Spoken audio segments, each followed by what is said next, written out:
I cannot believe that this is my final video of 2025. Like, we blinked and this year was over. So I thought that I would bring you some of my favorites, my best of, my tried and true things that I loved and used throughout this entire year that I still really recommend. So everything from fashion to lifestyle to entertainment, everything in between. Kind of like a current favorites, but also like a 2025 favorites. So these are products that I stand behind, that I probably use or consume or whatever in like my day-to-day life. So I've done my best to put together a big old list for you. Of course, as always, everything in this video will be linked in the description box below. None of these products are sponsored whatsoever. This is all stuff that I bought with my own money, and it's all my own opinion. But yeah, you know how I love to yap about this kind of stuff. I also love watching other people's videos like these. They're just like so inspiring, and it gets me to try new products and hear people's experiences trying things, all that good stuff. So without further ado, let's jump into my 2025 favorites and the very best of 2025.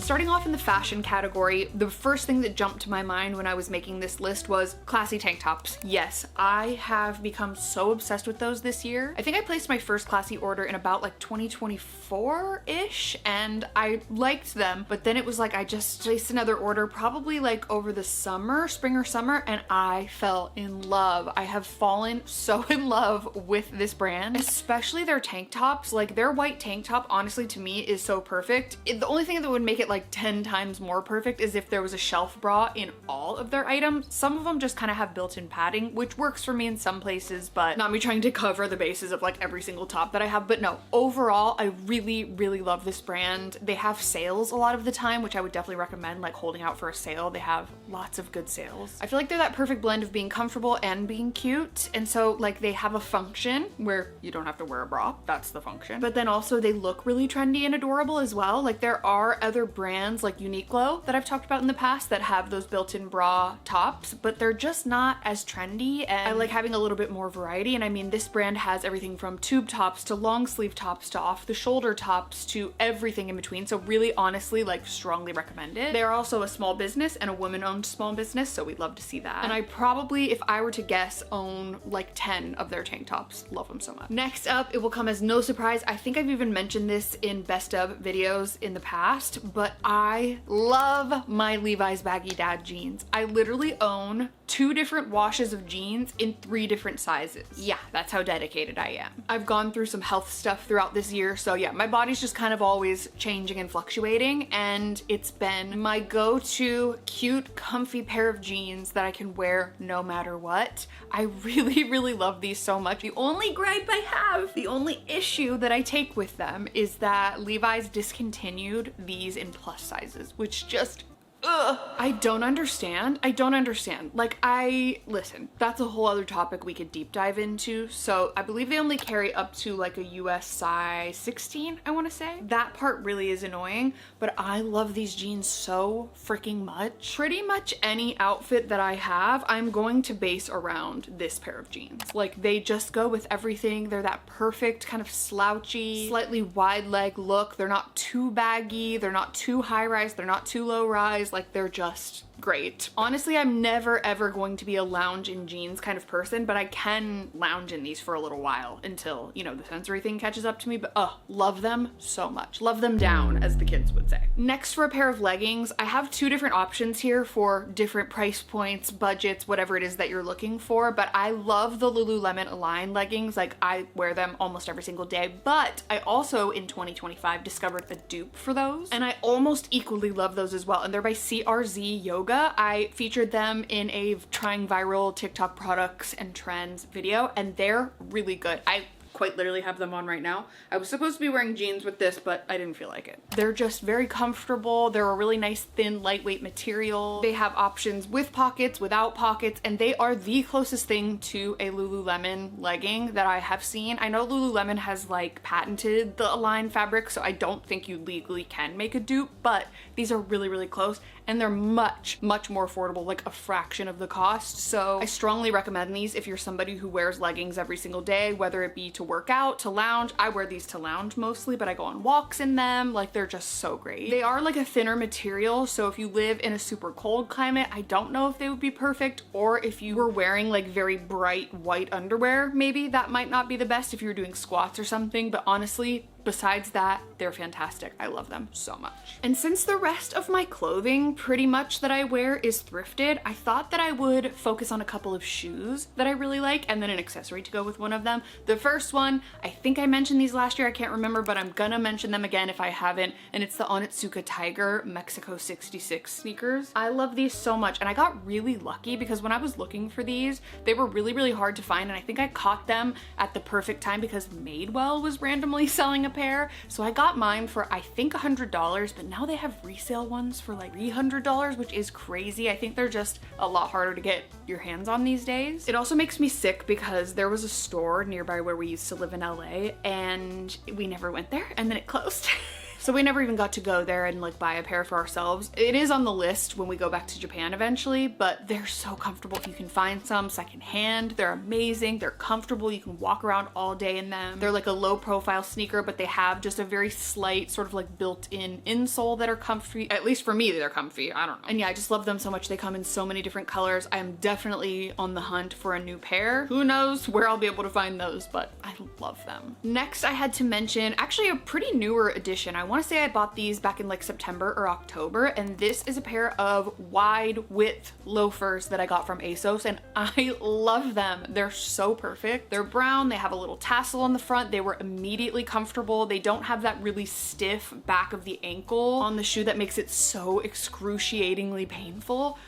It was just great from day one, and I love them so much. I can't begin to tell you how much of a difference it has made to order myself an actual wide width pair of loafers. I have purchased loafers on Poshmark, I've thrifted loafers at the thrift store, and I've tried everything I can to make them work, but sometimes when they're that really hard stiff leather, they're really hard to break into. It's also like very narrow, and so I decided to just go for it and get a wide width pair, and they are so great. I could not recommend these enough. They're so amazing. And then the last pair of shoes I'll mention is honestly a surprise to myself and to you, I'm sure, if you've been watching me for a while, and that is these Doc Marten Mary Janes. I love them so much. They are still Doc Martens, mind you, so they're extremely heavy, they're kind of clunky to wear, they're very just like hard, but I actually have to say I think I've found like the perfect combo of how to wear these. Number one, these are comfier than any other Docs I've worn before besides like the Voss sandals, and number two, there is this brand called Sheza that I discovered from an Instagram ad, I'm pretty sure, and then I think a few of you guys commented and let me know about them, but it's a brand, a smaller business that makes socks with a foam padding like sewn into the back of the ankle of the sock, which like, why didn't I think of that? I'm actually livid I didn't. So I'm kind of combining these two together because the Doc Martens are incredible on their own, but with the Sheza socks, oh my gosh, I can wear them all day, every day. I've worn these to the thrift store. I've worn these. Drew and I walked like 10,000 steps the other day. We went to like a little Christmas market. We walked all over Laguna Beach. Like, it is the best. Zero blisters at all whatsoever, zero irritation. Like, I cannot recommend these socks enough if you struggle with getting like blisters on the back of your ankles. I've even worn them with like my Vans Low Pros, with my Sambas sometimes. Like, I just have a very sensitive back of the ankle, I guess. I don't freaking know. And these are so comfortable. My only gripe is that I wish the logo wasn't on the back of the sock, because if you wanted to wear like shorts or something like that, you can kind of see it. But other than that, they're perfect.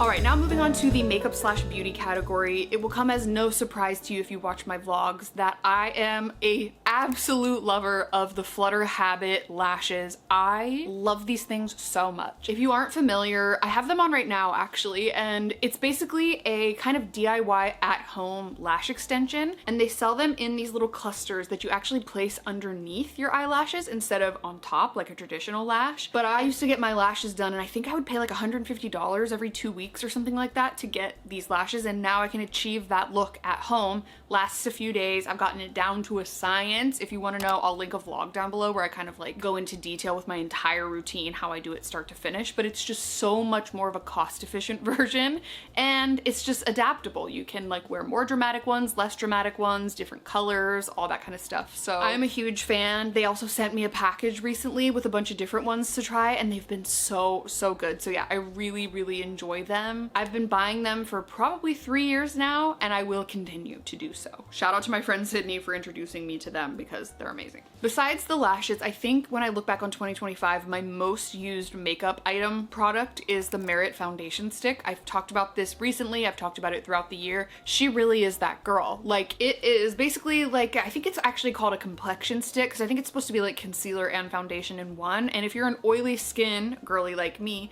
then something like that sounds like a nightmare. Because, you know, we grew up in the early 2000s when those types of products were just grease. It was like putting just a grease stick on your face. It's not like that at all. It dries down more matte in my opinion. And then I set it with a powder. It has a beautiful finish. I can wear a little bit less on days when I just want like light coverage. You can kind of layer it up if you want more. I also like how quick it is and it's not messy like a liquid. So you just kind of like smear it all over your face and it blends so beautifully. Like honestly, I just love it so much. If you're on the hunt for kind of like an all-in-one face product, that is so good. And I've probably worn it like every other day this entire year. And on the other days throughout the year, if I'm not wearing that, I want to say it was maybe Sarah Ray Vargas that first talked about the It Cosmetics CC cream, and I love it. I kind of alternate between the two of those, and then I'll test occasional other ones, and I still love my L'Oreal and all that. But anyways, these are kind of the two main ones, and this foundation is just like not even a foundation. It's like a sunscreen meets tinted moisturizer meets foundation. Like, it has the coverage, it has a beautiful finish. It lasts all day, especially if you do like powder and setting spray, and I really like it. I actually put it back on. I hadn't worn it for like a couple of weeks, and I put it back on when we were in Arizona recently, and I was like, wait, this is stunning. Like, the finish is just so gorgeous. It made my skin look like a million times better. So again, if you've been on the hunt for like a good makeup product that isn't gonna make you break out or accentuate your pores or make you super oily, greasy, those two are so good. I stand behind those. As for something to set everything with, I've kind of gone down like a bit of a rabbit hole this year with testing different powders. And also I think because I'm entering my late 30s, I am a little bit more, how do I say this? Noticing the wrinkles around the eyes. And that's a beautiful thing. Aging is a privilege. But I've noticed that when I put on like my under eye concealer and I try to set it with a powder, it's just not hitting the same way it used to. And so I'm trying to play around with different techniques and different products. So the most recent one that I think I actually only got like 3 weeks ago, but it's going in the best of all time for 2025, is the Huda Beauty loose powder. It's in this pink color. It's so good. I struggle to find powders that when I put them under my eye or on my eyelid to set everything, or especially around my nose, they don't crease after like an hour. And this one has been so good for me so far. So I take a little bit of it on like a fluffy brush, and then I kind of like lightly dust it, and then I go in with the puff, and I just think it helps so much.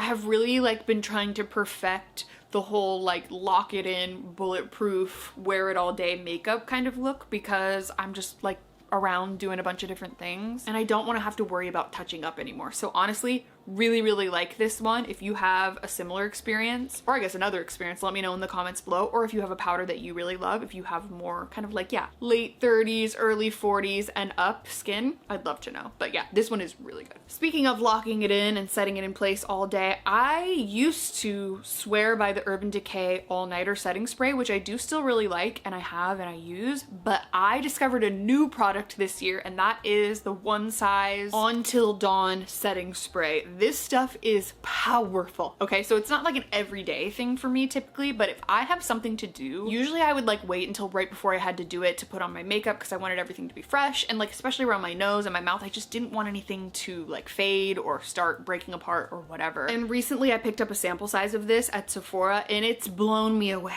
let me tell you. It is so good, and that shit locks everything in and it doesn't budge. I want to say we spent like almost 12 hours at Disneyland on Drew's birthday. My makeup did not budge. Compared to what it would look like, I would look like in the past that I had been through like a tumble dryer and I just looked like the same. I will absolutely be purchasing the full size one, and it's just such a good thing to have in your little makeup arsenal because it lasts so long. Next up for a self tanner, I have been through kind of a journey this year trying a bunch of different self tanners, and I want to say that again, the one I've tried the most recently is my favorite one. So I've tried everything this year from Coco and Eve to Be Tan to Loving Tan to Luna Bronze, like a bunch of different ones in between. And for some reason I had never tried Tanologist before. I tried it recently. It's so good. I think I saw Aspen Ovard mention it or something, and I have the 1 Hour Express, and it is really good. I mean, I put it on probably 4 days ago. I've taken multiple baths. Like, I still think it looks really good, and well, and obviously showers. But like, I've been sitting in the bathtub, which I usually try not to do when I fake tan because it like goes away immediately, and it's stayed on. It's got a great color. It develops quickly. It doesn't have a super duper duper strong smell. I've heard some people complain that it's a little bit drying, but honestly, that's not an issue for me. I just put on lotion, which I'll talk about, and I really, really like it. So if you've been on the market for a new self tanner, that one's really great. For a couple of different scents, I thought that I would mention sort of like my tried and true every single day combo. The first one being the EOS Cashmere Vanilla Lotion. Oh my god, I love this stuff so much. I've been talking about it for, yeah, probably like a year and a half now. The formula is very moisturizing, and the scent is just so good. If you were a Vanilla Lace from Victoria's Secret girly back in the day, or if you were like a Warm Vanilla Sugar from Bath & Body Works girly,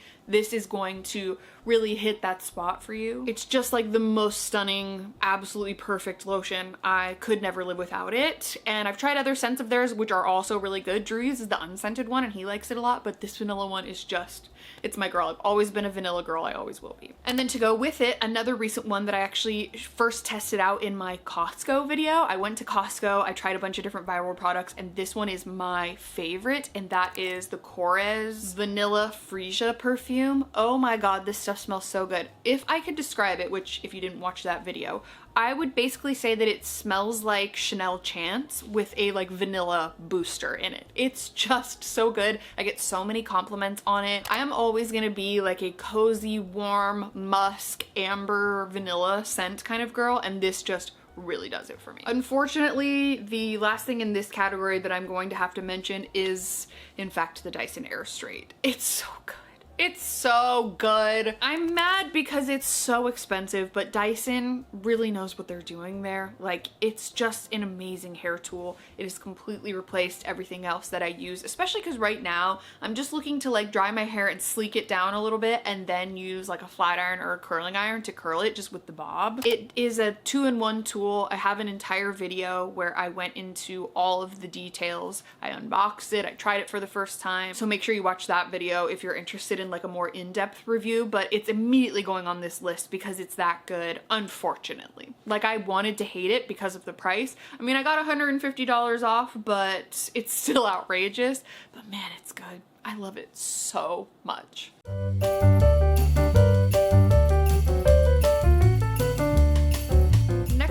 Do a lifestyle category. This could also be a miscellaneous category, but these are kind of things that I personally use in like my everyday life. Some of these are very practical, and then other ones are kind of more fun, so I kind of put them all in one category together. So the first one is the new Savant, which is a candle company by Ingrid Nielsen, who is my YouTube North Star. She is the reason that I started a YouTube channel. I went on a whole thing in my gift guide video, but I wanted to include her candles in this video as well because specifically the Library in a Forest scent is like the #1 favorite scent that I burned all year long. I actually bought one probably around this time last year-ish and then used that one, and then she actually sent me a PR package with some other scents that were more like kind of fall autumn-y. They're all amazing, but that Library in a Forest is just the best scent ever, and I love it so much. I need a million more of them. So that was definitely like my most used and most burned candle of this year by far. Next up is a reusable water bottle. I know that there's lots of talks about all of the different reusable water bottles that are available. I have a Stanley cup. I also have a Simple Modern cup. And then I also have this one because I'm rotating and washing them comfortably. Don't worry, I'm gonna stop after that. You know, there's gonna be no more. But the one that to me is the best of the three is the Hydro Jug. I actually only discovered this because because Drew's mom and sister had one, and they talked about how there's like a fold down straw, but it's waterproof, so it's like completely sealed and you can throw it in your bag, you can go wherever with it and it's not gonna leak. I mean, it's not 100% leak proof, but man, it is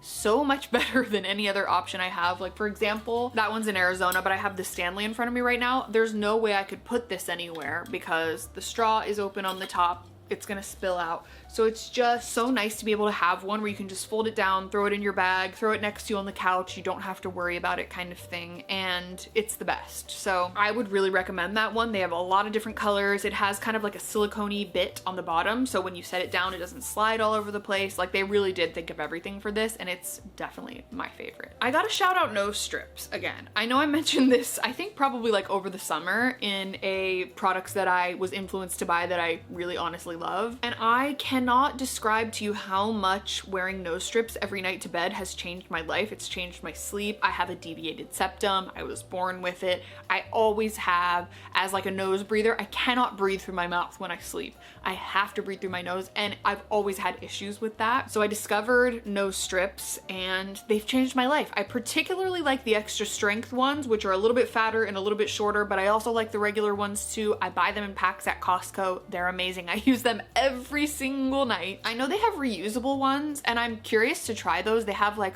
these sticky pads that you change out every night and then it's magnetic. So I probably will eventually try those as well. Maybe I'll try them for like a YouTube video or something, but man, breathe right.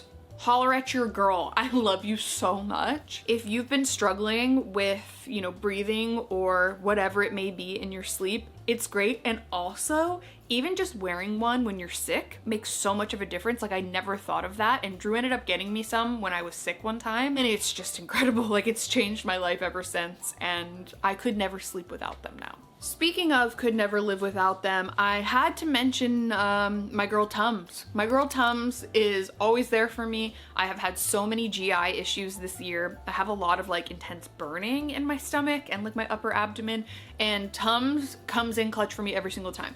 Now I will say I've been through the journey with Tums. I've done the chewables, I've done the more kind of like Mentos texture, I've done the chalky ones, but the best ones by far are the gummies. Drew actually discovered these because he has GERD, so he's always got like heartburn and just all sorts of stuff going on, and then I started using them, and now we have multiple gigantic packs of them in our house. They're so fantastic, and actually they taste low-key good. I mean, have I had way too many stomach aches to truly enjoy the taste of them now because it reminds me of that? Yeah. But it really is like a little bit of candy. Honestly, recommend the gummies. You should try them. They're really good. Next up, we've got a little bit more of like a hobby related favorite, and this is again one that I did like maybe 2 months ago or something like that, and it's a tiny room kit. A couple of months ago, Drew's family was here visiting. We went to the mall. We were walking around this mall and we saw this store that had these little tiny room kits, and I was like, okay, I'm obsessed with that. I loved doll houses as a kid. I loved Polly Pockets. Like, I like anything tiny, miniature, anything. Oh my god, love it. So I bought one, I put it together. Was it annoying? Yes. Was it very tedious? Yes, but I really enjoyed it, and so much so that Drew and I actually bought one for our family's white elephant this year. And it's just this cute little kit that comes with all of the pieces and all of the instructions you need, and then step by step you build this cute little room. So the one that I got was a tiny living room, and it had like a tiny plant and a tiny couch and a lamp and stained glass windows and all of that cute stuff. It's so cute, such a good gift idea, and also just a fun one to create yourself if you're looking to do something tactile with your hands besides the typical jigsaw puzzle or whatever else. This is a really good one. I really like this. I probably will eventually do another one, but I need a little break after that because it was a lot, but I loved it. And then the last one for this category is an app called the Teza app, and I think I just saw other people talking about it, so I downloaded it. It's a photo editing app. It also edits videos. It's the best one. It's the best one I've ever used. We'll just say that. So many filters, so many different things to choose from. You can create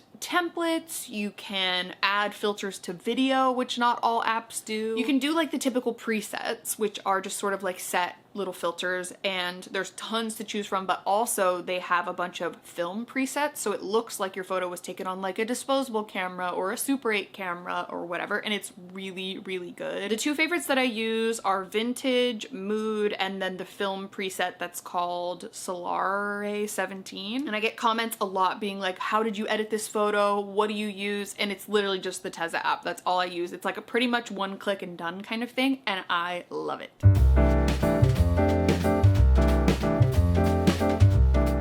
All right, next up we're gonna talk about book favorites. I definitely fell off towards the end of the year when it came to reading. There's a book that I wanted to finish by Halloween, and it's almost the end of the year and I still haven't finished it. So we're like, you know, going a little slow, but I think I've read somewhere in the neighborhood of like 12 to 14 books this year, and these are the standouts for me. The first one's called None of This Is True by Lisa Jewell. I've really gotten into Lisa Jewell recently, and she is a much more kind of mystery, kind of thriller type of writer, and this book particularly is about these two women who have a chance meeting in a pub, and they're both at this pub on their birthday. They discover that they're birthday twins, and through this kind of strange connection, one of them, who is a podcaster, decides to make a podcast about the other one and her life story, her birthday twin. It's going to be called Birthday Twin, and there's just a lot of really quickly descending, very deep, dark stuff going on, and it gets crazy. It drags a little bit in the middle, but oh man, it was so crazy at the end, and I really, really enjoyed that one. I was on the edge of my seat. Another one that I read was called If You Knew Her by Emily Elgar. It was recommended by one of my friends, and I read it and was just absolutely, like, I was devastated. The end of the book is sad, I'm not gonna lie. Like, there's a particular sort of scene and I was almost weeping. Like, it's really good, but again, it's kind of this creepy, eerie, mystery thriller kind of thing. I'm really into the sort of like British thriller kind of genre, if you couldn't tell. And this is about a woman. It starts out with a woman who works on a like sort of ICU unit at a hospital, and she is caring for a patient who's in a coma. You kind of have to figure out who's in the coma, and then once you do, you have to figure out why this happened and how this accident sort of occurred. Was it an accident? Was it not? Who did it? So the whole entire time you're reading this story play out and not trusting any of the characters because you're like, did they do it? Did they do it? And I really, really loved it. And then of course I had to mention, because if you're in the mood for that just sort of cheesy, smutty kind of novel, these aren't anywhere close to the other ones that I recommended, but there was a sort of little duo that I read that was called One Golden Summer and then Every Summer After by Carly Fortune, and it was really cute, really, really cute. Kind of starts out with these like two teenagers and they fall in love and they grow up and they become adults and they, you know, whatever, all of that. And then the second book is from the perspective of the older brother and sort of that story, and so it continues on in the same world with the same characters at this little cottage in Canada. I talked about this before, and they're really, really cute. So if you're looking for just like an easy read to kind of flip through, or if you are going on like a summer vacation or something like that, great books to take with you. Really loved those.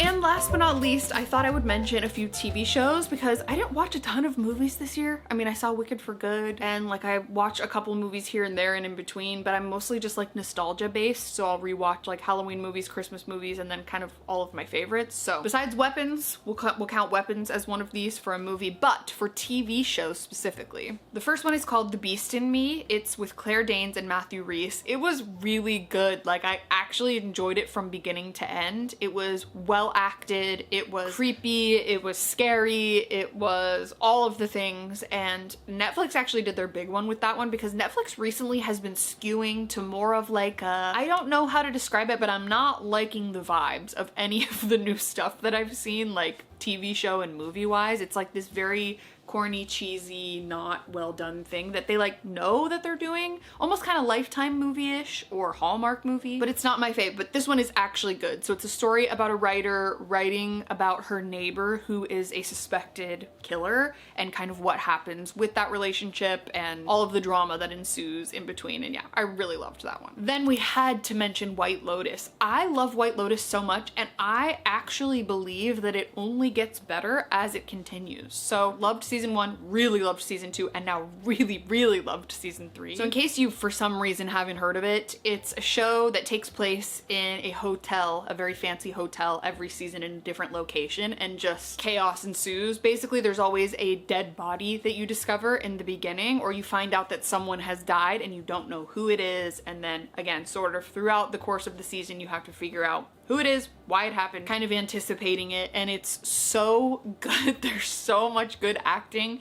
and this season 3 that was in Thailand was unbelievable. The family dynamics, everything in between, like I want to feel something similar to how I felt during the season 3 finale. Like my heart rate was through the roof. It was just so good and I loved it. I cannot wait for season 4. It's just a really phenomenal show with an ensemble cast that always just knocks it out of the park, and I cannot wait to see what happens next. Of course, had to mention Stranger Things just because it's fresh in my memory. I've also kind of recently done a video of my favorite things, so I'm not gonna mention like every favorite TV show, but Stranger Things really is a good show. It's such a phenomenally heartfelt, kind of ridiculous sometimes, but wonderful show. Strongly recommend if for some reason you haven't watched it yet in the last 10 years. Abbott Elementary need not be forgotten in this list because it's my go-to show when I'm eating dinner. It's my go-to show when I need a pick-me-up. It's my go-to show when I need to laugh. It's that perfect blend of like The Office meets millennial nostalgia meets so many other things, and I love Quinta Brunson. I've loved her since her BuzzFeed days. I think she's hilarious. And these characters that they have created are so wonderful, specifically Ava and Tariq. Those are two of my favorites. I love Jacob. I just love them all. Like, I love them all. They're so wonderful. And yeah, in case you haven't heard of it, it's kind of like a mockumentary style TV show about an elementary school in Philadelphia and all of the teachers and their lives, and it's really good. Couldn't go without mentioning my other favorite dinner show, which is Escape to the Country. This show has changed my life. I've watched it for the last few years. Drew and I are big fans together, but it's basically a show where people go house hunting in the countryside in the UK. They're looking for these cute little quaint countryside cottages, the thatched roofs, the little chocolate box style homes. I cannot describe to you the genuine flow state that I reach when I am watching this show. I am unaware of the world around me. I am locked in. I am hanging on to every word. I'm yelling. I'm clapping and cheering. It's just the best. When I found out that there was a new season that I hadn't watched yet just a couple of months ago, I almost wept. So that tells you how much I love that show. Speaking of almost wept, my final and maybe most comfort show of all time is The Great British Bake Off. Oh, it's the most wholesome, precious, adorable, heartfelt show ever. It's just a series of bakers who are baking in a competition, but it's so much more than that. It's the hosts, it's the judges, it's the contestants, it's the family nature of it all, and the bonding that these people experience from all different walks of life. I cry every single time. I cry and I'm like, why am I crying over a baking show? But it's just that good. My lovely friend Jasmine, who is British, introduced it to me and Alexa probably back in like 2018, and I've never turned back since. Every single time it starts back up every year, I almost weep. Like, we just go together real bad. You just wouldn't understand if you didn't understand, you know? So anyways, that is my list of the best of 2025. These are all of my favorites from all sorts of different categories, so I hope you enjoyed this video. If you did, be sure to give it a thumbs up. Don't forget to subscribe to my channel if you haven't already. You can also turn on my post notifications if you want to be notified every time I post a new video. I'm gonna take a little baby break after this for like a couple weeks or maybe more, I'm not sure. So I will be back in 2026 with some new content. If you have any ideas or suggestions, definitely let me know in a comment below. Thank you so much for being here. Thank you for your support over 2025, whether you're watching for the first time now or you've been here from the beginning. It means the world to me, so thank you. I am sending you all of my love, and I will see you very soon in my next video in 2026. Crazy. Bye.